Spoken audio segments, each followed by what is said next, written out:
Tombe beaucoup dessus en ce moment aussi sur le professeur Didier Raoult, qui divise un peu les Français. Vous l'avez soutenu au début, vous le Je le soutenez encore soutiens, malgré des études controversées là de mais je récemment le ou pas? soutiens parce que j'ai beaucoup étudié. Je ne Mm. suis pas du tout un avocat de Raoult et je ne suis pas médecin. Mm.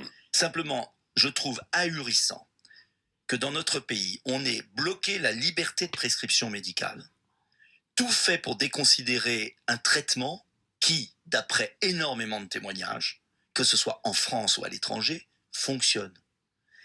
Et j'ai essayé de creuser et j'ai quand même vu que ceux qui l'accablent le plus Mm. émargent à des laboratoires pharmaceutiques qui préféreraient vendre leur produit qui vaut, allez, 100 fois plus cher que le Plaquenil ou l'azithromycine.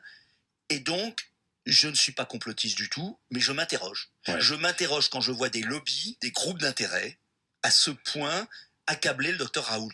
Je ne dis pas qu'il faut en faire un héros.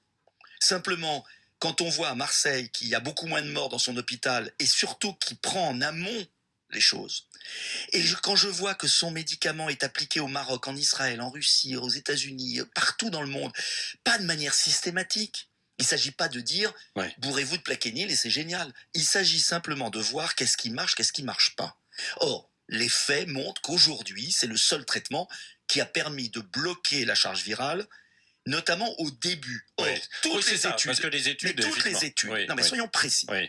les études, et j'entendais Philippe Douste-Blazy qui est remarquable dans Qui ce met en dossier. cause les labos, d'ailleurs, Mais dans il la a raison. publication des études. Il a raison. Mm. Parce que les études n'appliquent pas le protocole de Raoult dans les conditions que Raoult recommande. Les études prennent des gens qui sont déjà très atteints. Or, Raoult n'a jamais dit que son médicament était miracle. Il a toujours dit qu'il fallait tester tôt, ce que je n'ai cessé de dire, et qu'il fallait, dès qu'on teste, à ce moment-là, casser la charge virale pour éviter que ça atteigne les poumons. Une fois que la personne est à l'hôpital, oui, son traitement ne fait pas plus d'effet. Mais il n'a jamais dit que c'était un miracle. Bon, Donc on le caricature, parce que derrière, il y a la volonté de nous imposer à terme un vaccin, qui est un marché absolument colossal.